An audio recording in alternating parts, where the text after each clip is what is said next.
that combo, the brother and sister combo, because it's the same way as if any other flaw or trait was in the dog. When you use it, it's not visual. Like some of these dogs that we've been using don't have a visual, like say fucking a prolapse, okay? There's dogs that carry prolapse, but it only comes out 20% of the time, okay? And then you take that dog and you double down with a bloodline that also has 20%. Now you're going to have 40% of your litter that's going to have a hereditary fucking penis prolapse because you took two dogs. Because most people, when it's a star, they'd rather go get a surgery and keep on breeding it rather than fix that motherfucker and get rid of it. And so then when you got that star breeding so rampantly throughout the fucking community and everybody uses it, anybody that don't have a visual one or has it rare, it doubles it down, and now that line ends up with double the problem. And so you can do it if you're looking for that specific character trait and you don't feel it's a flaw in your program, you're trying to enhance it, you're going to get it, because it does not have to be visual to come out. You can have, and if it's in one of the puppies, like I just said earlier, if you get one puppy with elbows or two puppy with elbows and six without it, them six carry it. And so they can throw it at any time. That's why sometimes the ugly bitch throws better than the good looking one. You know what I mean? He carries the same shit as that bad one, and that bad one might not be a producer. And so you can have the ugly duckling fucking producing her ass off, but you know, people will tear you apart because you go see me a picture of the mom. They look at the mom and go, nah, fuck that shit. And really, that was the one. You know, and so it's there's a lot of there's just a lot of people, because we just got into this and there's not a lot of education and there's not a lot of stuff to learn. There's a bunch of people that are just blind leading the blind. They just chasing money because somebody else got a bag off of the look. And so now they're like, I'm going to do that. It's just monkey see, monkey do. You know, it's not a lot of, that's why everybody says you got to have a vision of your own. You can't follow other people's vision because it might not work for you. You know what I mean? So you got to be able to have your shit that you think in your head is tight. And then you got to be able to, you know, look at people's stuff and be able to identify what you're looking for to create your look. So ultimate guidelines say if you got one star in the litter, and the rest you know what I'm saying, not really like that, then it's gonna throw mostly dogs that's not like that. What you think about that though? Yeah, your dog's gonna. So say you get one good dog and all the brothers and sisters. This is why a lot of top studs are missing all their litter mates. All right, this is why because they hide the motherfuckers, because your dog is going to throw like the brothers and sisters. That's why if you have a half exotic litter and a half correct litter, you got more chances of those correct dogs throwing the exotic look because it has more brothers and sisters like that. If it's a fluke and you got all fucking pockets or all micros and you get one little nano dog, that nano is going to throw all micros. It's not going to just throw nano because it's little. Now, if you cross it with another nano, you're closer to getting to nanos. But if you cross a fucking nano from a micro litter, that's why I always push Kobe was the biggest dog in his litter. Him and Finesse were both big, but Gigi and fucking Ant were way smaller. So Kobe is the top of what that litter produces, and he gets littler. He wasn't the best dog of a big dog litter that I fucking pulled to the side. I actually kept him because he was more correct and more functional, and I got rid of the littler dog to China because I didn't really like his movement. And what was crazy is I even tried to tell China at the end, because COVID hit, I had fucking Ant here for a year. The more he developed, I told China, let me get you a different dog. I didn't even want to put my name on Ant. But they wanted Ant. They seen something in him. He had the sauce. So they were like, nah, man, give me my fucking dog. But now in turn, look, Ant produced Hope. And Hope is a fucking, like a clone of fucking Kobe. And so that's another thing that shows you your blood's consistent. If your dog's brother can produce a dog that looks like his brother with another fucking line, that's when you know your blood's pretty tight. You know what I mean? You're seeing the same look coming out of different dogs from the same litter, which is your goal. But Brian's 100% right. If you fucking breed two dogs together and you get one star, like some of these dudes do, and you hide everybody else, because you know there's no Miyagi litter mates, there's no Crown litter mates, and you know JB got online and said they bought them all and hit them. You know, and so you got some of these guys that got these fucking dogs that they instantly see, okay, the smart guys are going to see this shit and tear us up. Buy all them motherfuckers and get rid of them. And or just pet home them right away if it's your production. And so you got these people that been doing that for fucking shit years now, because it didn't just happen. And the DNA in the dogs, you know, it's always good to DNA them, because then you know exactly what your color, you know, you're going to get. It doesn't really, there's two types of DNA. Everybody says DNA the dogs. Okay. There's a DNA where you're going to see what colors your dog takes. And there's a DNA where you can see what's in your dog. Like what type of, what type of dog is in your the dog. DNA. It's two different health Yeah. checks that you can get that tells you that. Because And, I've and done the real color quick, one. where can they go to get this get these health checks at? Like what The UC Davis, if you Google UC Davis canine DNA testing, you can sign up for an account. You enter your dog's name. They send you out 3 swabs in the mail. You swab your dog's mouth. You put them in an envelope. You send them back, and then they send you an email and with the fucking DNA profile of your dog. And so I know UC Davis does it. I know there's a couple more people have shot out before. I can't remember them offhand because I'm close to UC Davis, and I know that's the medical teaching hospital. They got one of the most renowned veterinary schools in the United States. So I know that UC Davis is a good one to use. But you know, it's all with education. You know, it's all with education, and we have to remember back in school, you know, there were a lot of fucking bad students, and them motherfuckers are out here among us. You know, so you're not gonna just expect everybody to be right on point with the shit they're doing. And not only can you not read in a book, there's people out there been breeding and never read shit that can tell you more than somebody reading shit out of a book from school, because that's every time you breed a dog, that's like a science experiment. Yeah. And if you breed the dog and you see something and then you do it again, you could have knowledge, wisdom. We all know. Somebody could say, don't hit your head on that. And you'll be like, whatever. And once you hit your head on that, you telling other motherfuckers to watch out. So like taking the knot yourself in life sometimes stings harder, and it sits with you more. Some of us are not visual learners. Some of us are hands-on. You got to go out and show us some shit. And so you can learn more from breeding than you can learn from a fucking book. Facts. Experience. Yep. Get some litters on the ground. I'm more hands-on, man. I like to do my own research and just, you know, try it out myself. And a lot of people ask how to get their dog popular. You know, just to touch on a different subject, I tell people, get out in the public, let your dog be seen, put it next to other top dogs that people know are tight, that they've seen. And them guys that go out and get popular. And then if your dog doesn't have the look, then you got to produce. You got to show everybody that dog's tight. Get some litters on the ground. You know, breed that dog as soon as you can. Get some litters on the ground so that you can show and prove to these motherfuckers, look, my dog is producing. Because words only go so far. And you could have a dope-ass producing dog that nobody believes in because he doesn't quite have the look, but you're over at the camp dropping litters and shit, and you can put them litters out and get some people, you know, to fucking turn around and be like, fuck, all right, this motherfucker is tight. He is killing it. Hey, so Rod Zodis asking me who stud litter mates went missing, so I don't know. So I don't know. Litter mates with who? Went missing. Like you say they bought them and hide them all. I don't know. But well, so I want to know this. I want to know this. I want to ask y'all a question today. If you look 5 years ago when we were all breeding the dogs, okay, look back 5 or 10, even 10 years ago, okay. Anybody ever seen a brother or sister off of Miyagi? No. I've never. Never, right? Never. Has anybody ever seen anybody say, I got Bape's fucking sister? Nah.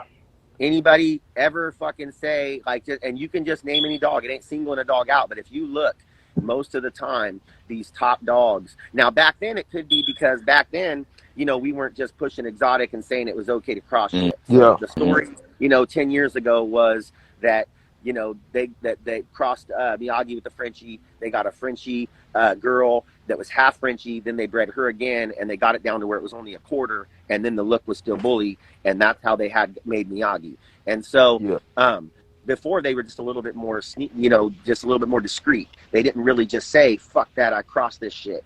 And then Revy is Miyagi brother, and been in public eye for years. And see, I never even heard it. Yeah, me. I never seen him or nothing. He is Powie Wowie. Yeah, Revy, I never heard of him. Yep. I ain't gonna lie to So, you. so Brad, so I've been meaning to ask you this too. So I see you and Ultimate Guideline, you know what I'm saying, mentioned the 1 star in the litter. What would you do with that 1 star? You gonna push him like he a star, or you gonna worry about what his litter mates look like? Or are you speaking for the breeder? I would go buy a female immediately off of a fucking dog that I knew was killing it, another star. And I would cross them, so I would create another litter that had more stars. You know what I mean? Because if you got 1 star and you don't never do that, You know, because if you want an exotic look, say like you got a dog that's one breeding into being exotic. Yeah. All right. You could breed that exotic out really quick by going to a fucking standard Mhm. dog or a correct dog. Yeah. So if you got a Facts. dog that's got 3 or 4 generations of exotics, it's harder for you to just breed that out in one shot. Yeah. Mhm. And so it's Yeah. the same shit with that star. You just got to take him in the direction that got him looking like that again. Yeah. And then and improve on that first breeding. It's not like he's shit, and it's Yeah. not, you know, Yeah. he looks good. You did something right. That's why also in these experiments, say you do something and it don't come out right, you do something else and it hits. If you change 3 things to make it hit, how do you know which one made it hit? You're right. So you kind of got to change one thing at a time. Yeah. That way you know exactly what made it change. So then you got an educated fucking, you know, guess on what's going to work next, because otherwise you have no clue. You're just throwing shit at the wall. So, you know, you really, really, really, really, when you get a star, you know you're on the right track, and hopefully you know how you got there, and you can double down on that shit again. That way you can bring out that look at a more consistent basis. That's why Ryan had Bait Jr. and Hayes Jr. So he had 2 exotics off of Bait that were bred back to his shit. And now look how far he's came since those dogs. Ryan's 7 fucking years into exotic. And he produces different dogs in different colors that look relatively the same no matter what stud he crosses out to. You know, and so he's created a line that it would be very hard for you to get Ryan's shit. It would take you 2 breedings of correct dogs to get Ryan's shit back correct. Because of how many breedings he has that have got his blood so tight doing the shit he's been doing. And so you got to look for people like that have been doing this for a long time, that have that blood. If you want to keep that look, you find somebody with a tight exotic look that has it over generations, so that way you get your results sooner, you know. So phenotype and genotype, man. I mean, I have a bunch of people mention it. I see them talking about it wrong and shit, and I have a bunch of people that don't even know what it is. And then you got Double Joe, let them know phenotype is the look, genotype is DNA. You know what I'm saying? That's really big if you want to be a big count. You want to be successful and producing some shit that you're really looking for instead of just guessing. You can't just go out phenotype. You got to know something about the genotype too. And how many times do you wake up in the morning? Major. Yeah. I think they both play a major in your production. A lot of people they do, but you never say. We used to say. I remember like 5 years ago, it was fuck what your dog looks like. Show me that pedigree. Now, if you look, it says fuck the pedigree. What's the dog look like? Because listen, Brad. Listen, Brad. Hey, Brad, listen, man. Bro, you got dogs that's 6 times bait, like you said. They 10 times don't even look like it. 10 times bullshit. You know what I'm saying? Not looking like man. Look, the dog be 6 times bait and be tall as a pit bull, skinny like one too. You know what I'm saying? They done took 10. What you said? 10 breeds, and it just took out all them 10 bullshit dogs. Yeah, because you got one breeding, you're at 50%. 2 breedings, you're at 20%. 4 breedings, you're at fucking less. You're less than 6.25. So in 4 breedings, shit, you can get rid of all that bait. What the fuck is if you were 6% fucking white and your mom and dad were black and your mom had fucking a great grandparent that was white, you gonna look black. You know what I mean? You ain't want that 6% ain't gonna change the way that you look. That's the simplest way. You know what I mean? So 6% bait don't fucking matter. Like that fuck what the fuck, you know, it really in reality isn't nothing. You're fucking 93% something else. And so you got to realize people go, my great grandfather, bro, is, you know, you got Miyagi fucking 5 times and it's like 4 generations back. So you got 6% and it gives up 3 because it gives up half. So you got 3% times 6, 18%. So you're even at 20% and you're yelling at your dog's 5 times that fucking dog. And you're 80%, whatever the fuck else they bred to. He don't look nothing like it. He don't look nothing like it. Hey, you got a point though. When it comes to the blood that you working, shout out to who we have on here, Stacking Guap. He said the exact same shit.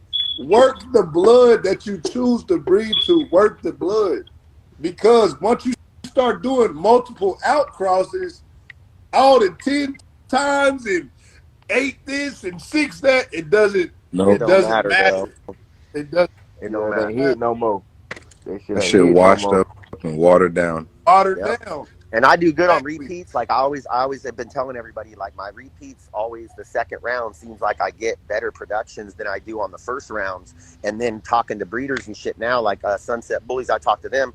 He said I breed to every stud I breed to 3 times. He said that way I get a real result of what it looks like. Not just he goes, I could just get a lucky litter. Yeah. He said, and then run with that shit thinking that it killed it. He said, so if I breed to it 3 times and I get 2 nice litters and one of them's okay, I know that stud is performing. If I get fucking 1 okay litter and 2 of them suck, then I know that it was an accident. Mm-hmm. And so I never even thought like that. I was waiting 6 months and just breeding the same bitch back again to do a repeat. But he gave me a little bit more insight on, you know, some of these camps. If you got females like that and you can lock in a stud, you know, use them on a different females or sisters multiple times, because they came to Kobe with 2 sisters and a mom. And he got 2 badass females that he's been producing with Panic, and he ran one to Guru, and now he's got Knox, and he's got that little fucking bomb ass Merle litter he's got. Yeah. And so, you know, he's smart with the shit that he did, because, you know, it improves your odds of hitting when you do shit like that. You know, because one time might not tell you nothing, man. You might breed to the dog one time and somebody else had great results, and now you're out there talking shit going, fuck that dog, man, that fucking dog sucks. I bred to that motherfucker and got brindles. You know, so hey, so you I'm never about to know unless you now. I'm about to stretch you out, Brad, but I've been wanting this shit for a while. You know what I'm saying? You know, when studs first open and then versus when they grown into they grown man, do that determine the different results you're going to get out of a breed? 100%. So what why do you think? When they're young, when they're young, when they're first developing, you never know, like, you know, their sperm, you know, sometimes your collections ain't all that great. And once you collect a dog for a year and you pull his shit out. Now, I haven't ever had to use any supplements. So I've never seen a dog fed so much that it started having shitty collections or anything like that. It got less.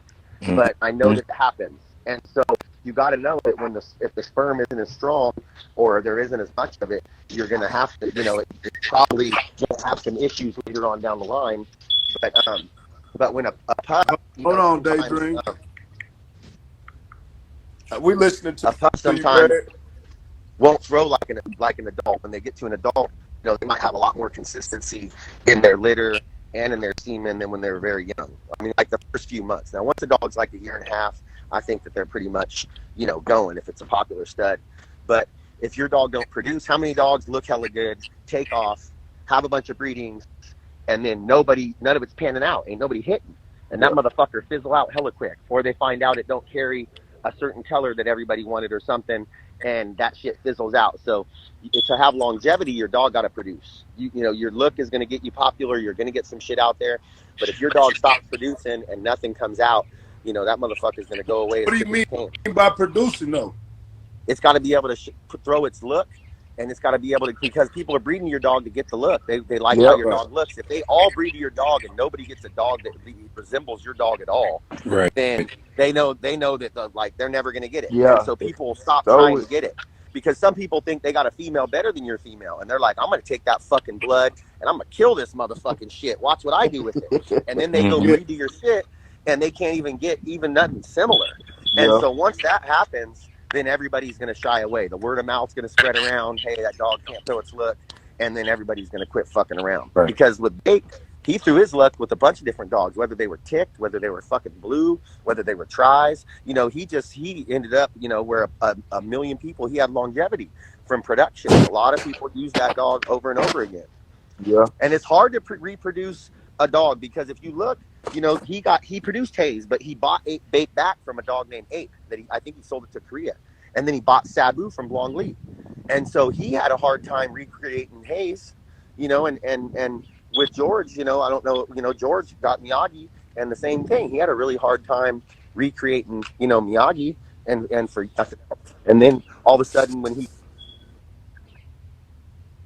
got, you know, Lemon Drop and Giagi and the rest of these dogs, he was back popular again for a little bit. Yeah. And so it's hard for these big camps, you know, any camp. Mm-hmm. It's hard with your first star, and it's hard for people to be able to, because you got to think, are you going to inbreed a whole bunch of times, or are you going to outcross and then cross back and try to get that look preserved, you know? And then if you outcross to the wrong one and fuck your look up a little bit, then it could be hard for you to get back to where you were at. That's why I said it, you know. It's real So, Certain hard amount to of find inbreeding them. so, you're gonna have to do. so what you telling me is something I always thought about this too. So you saying even though you're a big breeder, you got all these studs, you got all these nice dogs, it still can be hard to produce, get in the lab and produce another hitter. Yep, because you can get a similar one, but like you got to think them stars. If you've been to a show, like I've created dogs similar than Kobe, Brian Lewis, and also who wants to use the same dog recreated? Like if you create a dog, say you got a fucking Miyagi and Miyagi kills it, and then they come back door with another Miyagi. Wouldn't people just use Miyagi because of his name? You're going to use a lesser known Miyagi because he's new, Yeah. and And so then you it's. got the I point. think that you got to create the same look in a different color, kind of to hit again if you're Yeah. the owner of that dog, Yeah. because it's kind of hard. Like right now, if Crown, their owners back to back another lilac try. Crown's about as perfect of a fucking dog as you can get for his size and his category that he's at. So if you recreate Mm-hmm. that, then why not just go to Crown? He's already popular. He's already made over $1 million. He's already known around the world. Why would you go to a no-name one unless you just needed the dollar break, like a cheaper Blood. stud? There'd be Yeah. Yeah. no reason not just to go back to him. So even them guys dropping Korea Boy and dropping these other lilacs tries, I think that they're going to have to do it with a chocolate try. They're going Chocolate. to have to Yeah. do it with a different dog that has the same exact look in a different color to get that huge draw. Now, sure, they're popular enough to get some breedings, but to get the amount of breedings that he got, the way he got it, and for everybody to use them, it's the same thing with Kobe. Kobe, if I come with another lilac that looks just like him, fuck, Brian Lewis almost has one out there in Mississippi. Pablo looks super similar to Kobe. Yeah. And Brian ain't Yeah. on He looked 100 just lock like in, him. and he Just like. ain't on 100 lock-ins, and you got freakier Kobe's. You got Nacho Yeah. and some of these dogs with fronts that are killing it And right now, GQ, and she's doing right? really good. But like, is she going to get 50 fucking lock-ins in a week like when Kobe first hit the scene? Because when Yeah. he first hit the scene and I went to Wow Factor and the ABR Jamboree, he got 44 lock-ins from Saturday to Saturday. Now, for you to get another dog to be able to do that is tough because everybody's seen it. You know what I mean? Yeah. Everybody's already seen it, and it's got to be the new shit that comes out, because a great dog can still perform and make money, but it's not going to be like these superstars that you see come out and fucking just run off and make fucking 100 bands like Yeah. fucking the first few months. That has to be a new and improved look, I Yeah. feel. So real quick out of the question, Oregon 16 says, what's Kobe's stud fee? Kobe's at 3,500. His lock-in's a band. I cover shipping. I pay for the shipping unless you need a repeat. If you need a repeat, you got to cover the shipping on the repeat. Yeah. Fact. Hey, so Daydream say creating this the stud Is Lucky. Hey, so I never thought about this. I just thought about this when Daydream said something. So I created the same dog twice. He a different color, but you know what it was? It wasn't even a stud. It was the mama. Yeah. Cause the mama, they got the same mama, and they look just alike. You know what I'm saying? Demon Time and Honeycomb. So sometimes it ain't even a stud. It's the mama. It's the mama got Now, the genotype, and the daddy got the, you know what I'm saying? Pheno. The phenotype. and that's You just know what I'm because saying? she was bred better. Like I said, she's Yeah. bred from a camp that's tighter. It's got more of the same stuff repeated, like I was saying with Ryan's dogs. Yeah. And so the mom is going to dominate a little bit more because her look is established. The male might have been that best dog from a litter of dogs that don't look like him. And so then the male's not recreating. The mom might come from a litter where she looked damn near, because like Diamond, say Diamond from Nacho's litter. Yeah. You know what I mean? She's killing it. And so if you bred her, it's odds are good that you're going to get some Nachos and some other dogs, Yeah. because she already is bred tight and has brothers and sisters that look like that. The same as Kobe and Ant. Them little motherfuckers were twins, but one was littler. Yeah. So it's easier for you to recreate a look when you see it more than once in a litter. Hold on. That's where that consistency comes in. That's why everybody talks consistency, because then you can breed to a male if he's consistent and you can get his look. And if you have a female that's bred tight as well, now you're going to get a fucking litter where 6 out of 8 of the dogs or 8 out of 10 of the dogs are going to be the same across the fucking board. Yeah. Then if you got 8 badass dogs or 6 badass dogs, your odds of getting that one are improved astronomically compared to a whole litter fucked up in one dog. Big Dog _ Rail 214 said, why didn't you raise Kobe to 5 or better like everybody else? Because I think that some people Well, first of all, because he makes a lot of money at where he was at. When he was at 2,500, I was killing it. I was doing like 10 a week, 8 to 12 a week probably. And the people usually open their stud up at 2,500 or so. So I think that people opening up their studs couldn't really function. And so I had a bunch of people going, Brad, raise them up, Brad, raise them up. And I thought they were looking out for my best interest. And they were just telling me, bro, you could get more money. I think they really wanted me out the way so that they could open their fucking studs up at fucking cheaper prices. Because if you got a star that's opened at that much, not a lot of people are going to use new dogs. And so when I went to 35, it's not too high where breeders can still get money. And with the big name dogs, the big people with a lot of money, there's less of them. And so it would limit the amount of productions that Kobe was able to get out if I raise him up so fucking high that nobody can afford to use him. Plus, I'm an underdog. You know, I'm a guy that probably most said from where I came from, if you went back, I remember in high school, I was a smart ass kid, but my fucking PE teacher was like, you're going to drop out of high school. And probably because I was a smart ass and I always talk shit. But I was like, how the fuck is this fool looking at me right now and saying this shit? Because I was from a shitty background. I didn't have no money. And so I like to help people like that. I like to help people that, like, I ain't into just helping. Where the odds are against you. Yeah, I'm into helping the underdogs. That's why I say Kobe's the people's champ. He's chosen by the people in person at dog shows. I don't sit at home, post one picture for 2 or 3 years that came out perfect. I'm putting updated videos and updated pictures constantly to let everybody know that that's the way he looks. Yeah, right. And so I'm just trying to let everybody, you know, when I used to hustle, and I learned that, like, if you didn't bring everybody along, you create a lot of envy and jealousy. Motherfuckers might start gunning for you. People are, you know, might start wanting to rob your ass. And so you can't eat steak and let everybody eat burgers, man. You got to spread that shit around. So I've been making 45 to 50K a month for fucking almost 3 years. And if you look at in the United States, you know, not less than 2% of the people make 400K. So how the fuck I'm gonna get greedy and go raise him up to 500K where most people, or 5K, so most people can't breed to him, just so that I can corner another $1,500 at $3,500.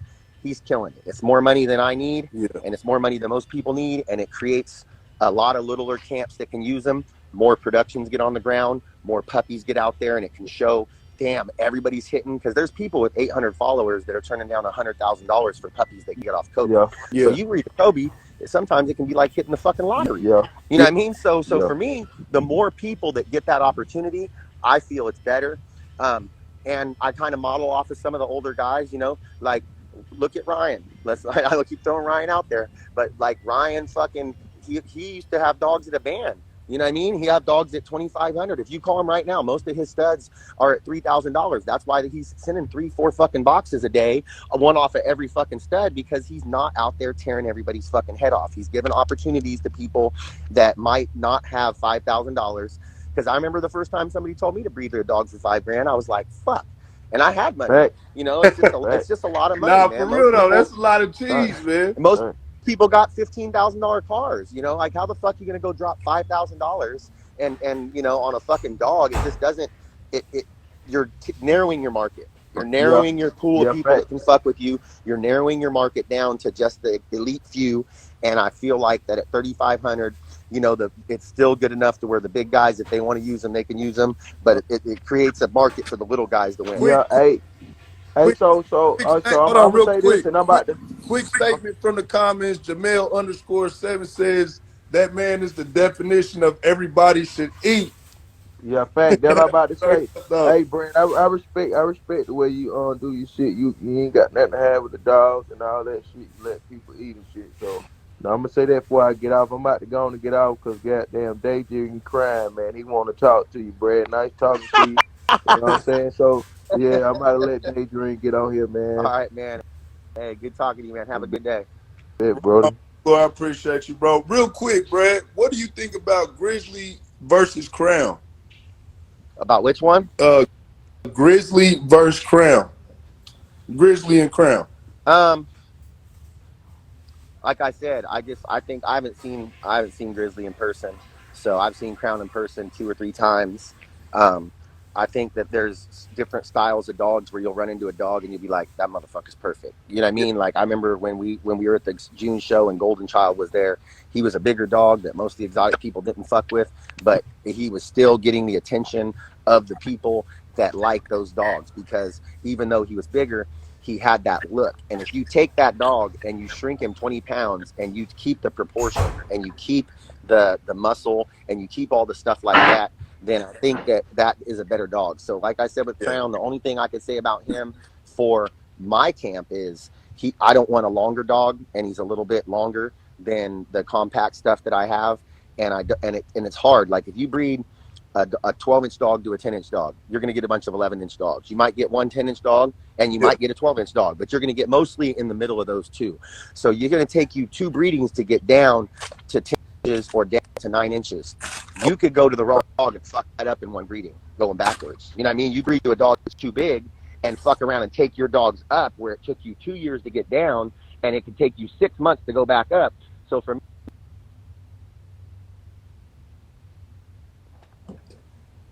that I never added him in is because I just saw when he got bigger that it wasn't going to fit with what I got. Now, some people are able to get a little dog off of them. Okay. See, Brad. Brad, hold on, Brad.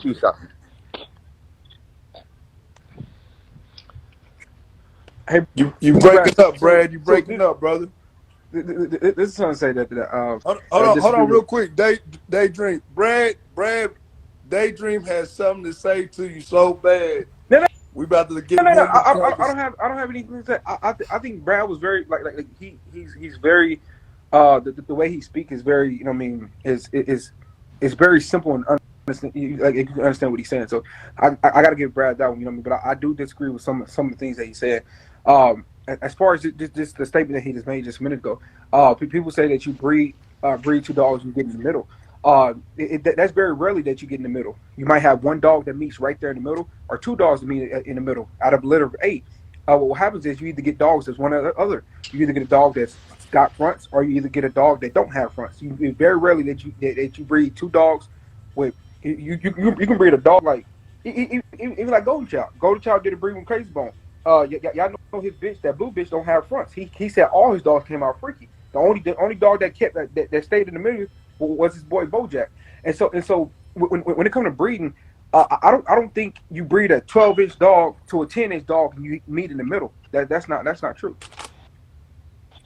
And so how many breedings do you have to support your that doesn't matter. I mean, the thing about this is when we doing case studies, you gotta have a whole bunch of you know what I mean, dogs to actually test on. How good did you do in science class? You remember science class? I did very well. So in science class you came out first and you had a hypothesis, right? Which was an educated guess of what you thought was going to happen, right? Theory. And then you performed the experiment. You had a conclusion, right? You have a conclusion at the end, right? Right. So let him answer. Listen, Daydream. You're full of hypotheses. Right. You're full of your educated guesses that are based off of no experiments with no conclusions. You just have a bunch of theories. You're not gonna get in here. Hold on. Wait. No, hey, listen. I can't talk. You can say whatever you want. Just let me finish what I'm saying. So with me, if I have 200 the thing about this is that the only reason why we don't agree. Let me finish the point. Because no. It's just the value. No. It's the degrading aspect of what we're not finna say and don't think nothing like that. Let's change me and you. Let's change me and you. Let's change somebody that just came in the game. And let's go with George, okay? Let's not talk about me and you, so you don't get so personal. Come on, bro. I'm not. I'm just saying that let's just keep it respectful, Brad. That's all we're trying to say. Let's say that a car company like Honda has been making cars for 20 years, and they've built cars over and over again. And some car company that just came out that's paying another company to build the cars for them tries to come out to a car place and tell everybody that they know more than Honda, but Honda's been building cars for fucking all these years. It just doesn't make a lot of sense when you instantly come on and say, I don't think that's true, when I've dropped 20 in-house litters off of Kobe and I have exact results here I'm staring at, and you don't have any litters off of your dog, and you're arguing with somebody who's telling you what they're seeing with their own eyes. 2 litters off my dog. I actually have 2 litters on my dog. But we're young. So in like 6 months, you could tell us what they look like. But you can't tell us yet because I can show you the dog. I know, but they're young. I can show you the puppies. They just ain't developed. I can show you their puppies. They're young dogs. And so it's not knocking you as a person. I'm just saying it's experience. That's exactly what you're doing. No, it's not. I'm just saying that you don't. Your knowledge needs to be broadened. You're young. In 10 more years of breeding, because of how smart you are, you might have some very intelligent stuff that has some weight behind it because you're going to have 10 years behind you. But at this point, you just don't have a lot of shit behind you. Is that Brad? Can you please have an educated conversation with me without using my experience, please? Can we have an educated conversation without knowing what I have done or what I haven't done? Okay. Let's just have a conversation. I bought an 8-inch dog. I bought an 8-inch dog pick from Chin. I bred her to a 10-inch dog, and I got 9 puppies. All 9 puppies are still coming to shows, and I'm seeing. Okay. One of the dogs is 11 inches.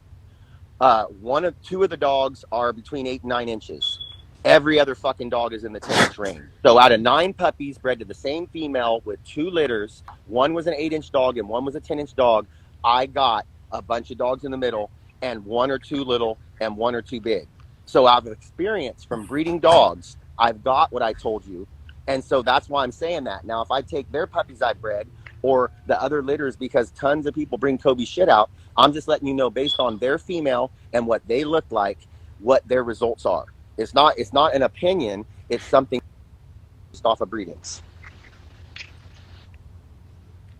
You breaking up. You breaking up, Brad. You breaking up, brother.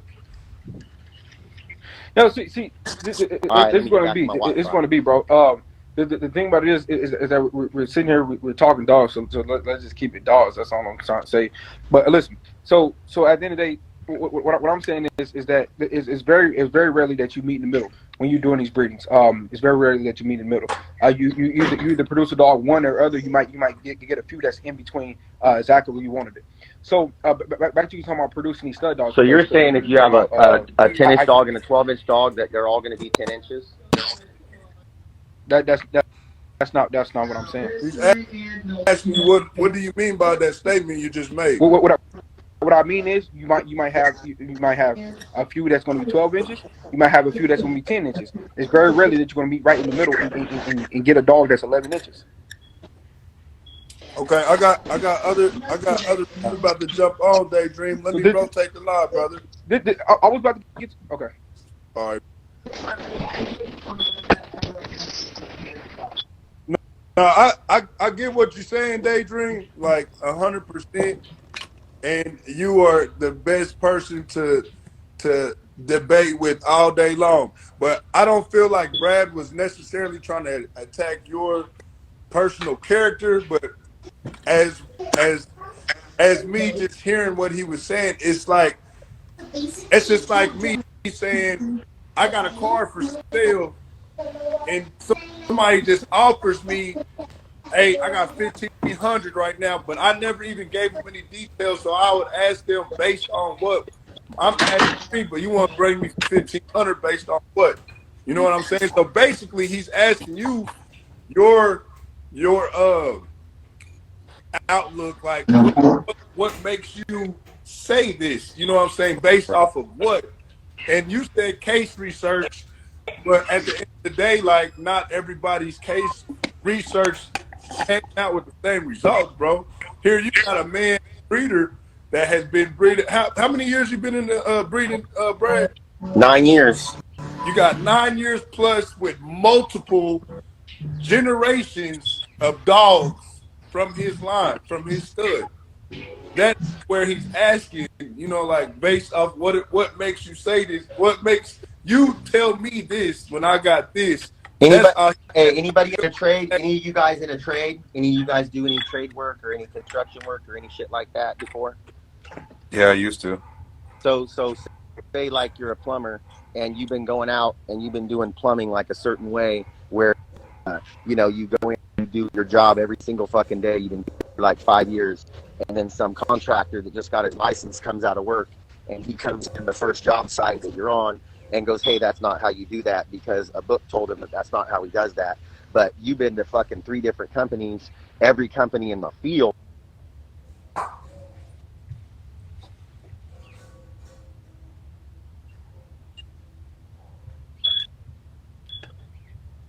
the shit that you read, because you have practical knowledge, real life skills out here doing the shit is the point. And if somebody that's just learning reads something, it doesn't mean that that shit is true, even though they feel like it is. Because you know, like I said, like with all these different dogs, you're getting a good ass look at. Plus, I got 15 here that I produced. You know, I only got one I just bought yesterday that I got from HBP that I didn't produce, but she's still 2 times dizzy, which is a lot of the blood I have at my house. And so I'm looking at multiple litters from Kobe, not to mention all the litters that the other people, because everybody sends you pictures, you go to shows and you see the productions, you see the moms when they come over, and so it gives you in your head, you start developing this this kind of idea of how it's going to go with your dog based on who they breed it to, you know. Yo, What's going on, Bree? bro, they on your top. Nigga, don't let What Daydream question? on What here, question bro. did you have for Brad, Bree? Don't let Daydream in here no more. That's all I wanted to say, bro. Well, you know, this the Nah, they said only you was doing a Breakfast good Club. I like job to with the give live. I don't everybody an know. opportunity, Listen, but hear me out. I don't I want was listening in no the type back. of controversy on the live, but I definitely want to give everybody an opportunity No, I'm just letting to have you an know, bro. educated Look, I was conversation. just y'all playback. Y'all doing y'all thing. I was just back there with the guy. He was like, "Yeah, Brad was saying some real shit." And Playman let Daydream on. He ruined everything. I'm like, damn, for real. I mean, I'm not gonna say he ruined stuff, but like, you know, I'm just Daydream, letting you know what they said, bro.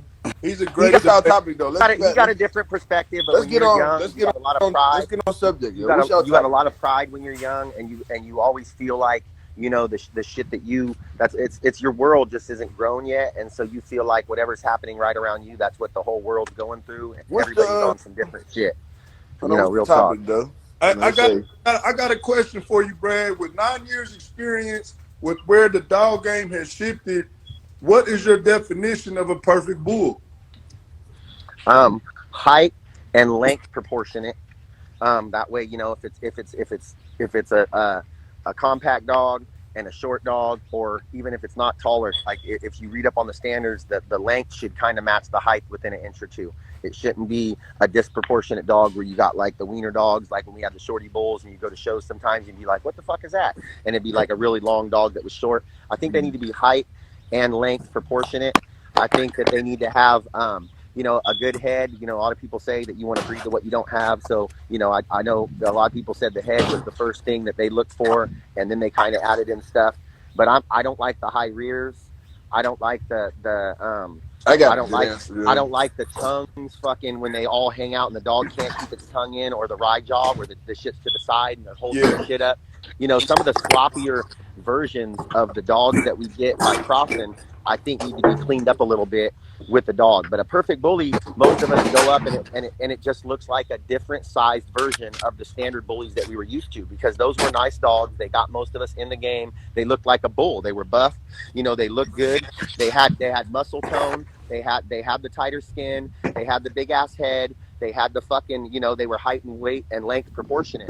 And so if your dog varies from that a little bit, I feel it's going to knock it down from being that one that can, again, attain that superstar status that we all are looking for. I feel Because you like could have a superstar dog that has everything and don't have no tail, and 30% of the market is not going to fuck with it over the tail. Now, a million people are going to go, who gives a fuck, that dog's tight? But if you're trying to get everybody's money, it's going to have to check everybody's boxes. yeah, no, that's what I agree with that. I say, I feel like to me, bro, that perfect bull is the undeniable bull where let's say 10 experienced breeders all agree.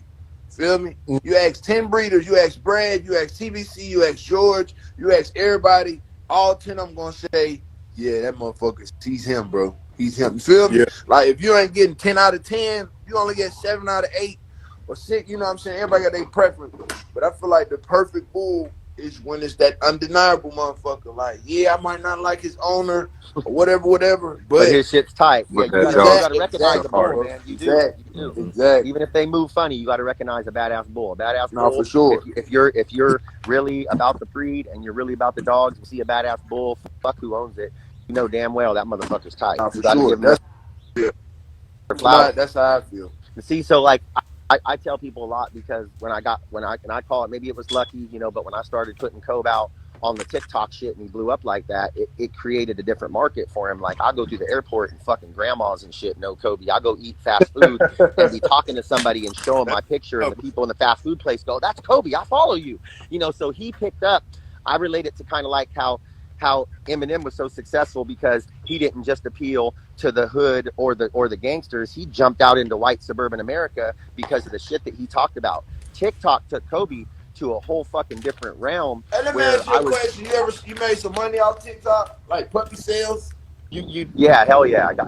And I had to quit answering the messages because there was so fucking many, I couldn't really get to them. TikTok is why, one of the majority of the reasons why I ain't fucking posted a puppy for sale in about a year and a half or 2 years, because this minute that they're born, there's so many people looking for them that I tell people, I created a list once and it fucked me up, because when I told people I had 80 people on a list, then sometimes they didn't put their name down and they would just move along. And when I went back to the list, only like 3 people wanted a dog, because everybody that wants a puppy, they want one right now, and they ain't really going to wait around 3 or 4 months for you to have a litter. That's why I started shooting knocks to other people, because if they're coming to me, why hoard them and tell them people don't want a dog? Why not shoot them to your customers? That way your customers are like, damn, Brad helped me sell half my litter. Right. And so TikTok is a catalyst. It's like a turbocharger for a sick ass motor. You can get on TikTok and you can make a video and you can put your Instagram in the bottom corner.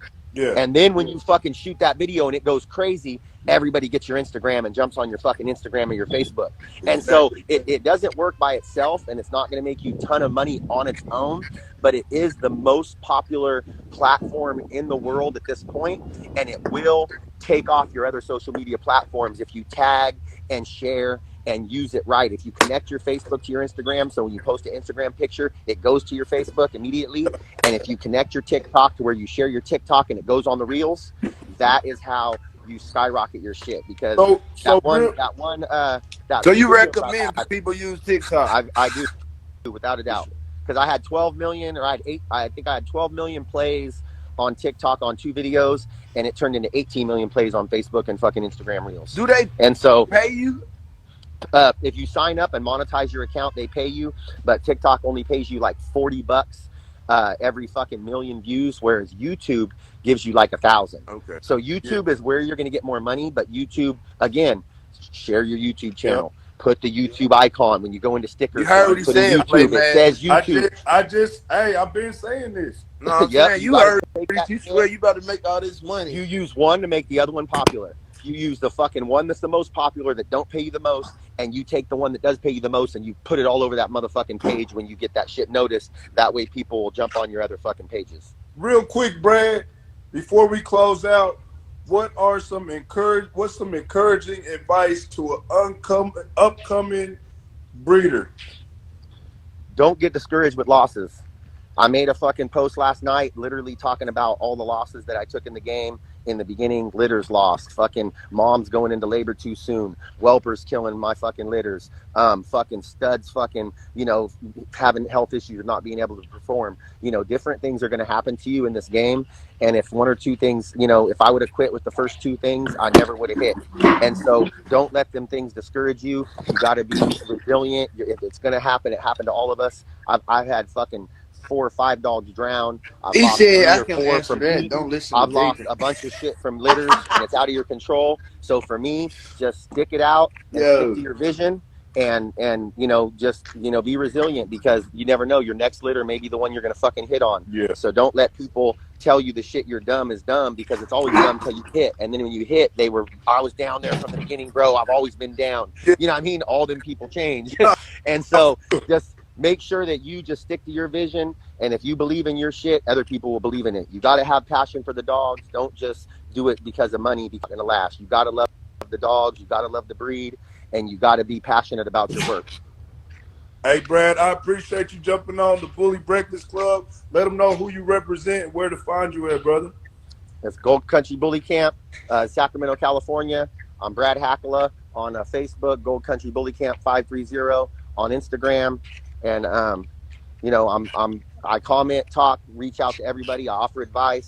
I've had people hit me up for the mentorship, and I tell them, bro, you ain't got to give me your bread. Just hit me up if you got questions and shit. And, man, I'll answer your questions the best I can off of my experiences. And so anybody got questions, you can inbox me. And I look forward to seeing y'all at the shows. Yes, I'm going to sir. be at the Dirty South Bully Expo in Savannah, April 22nd. I'm going to be in Calgary, April 15th. June 10th, Wow Factor West Coast with James Cosby out here at Cal Expo. I'm going to be Saturday. I'll be down at the WBR in a couple days down in Los Angeles with Kobe. He's outside, y'all, so catch him. I'll stay out, man. Come out to At some a show shows. near you. Good. Hey, bro, I appreciate you. Hey, thank you for sharing your Man. platform, brother. I appreciate you guys too, man. Appreciate You you, guys are bro. doing a great job, man. Thank you. Thank you. Thank you. Appreciate that, brother.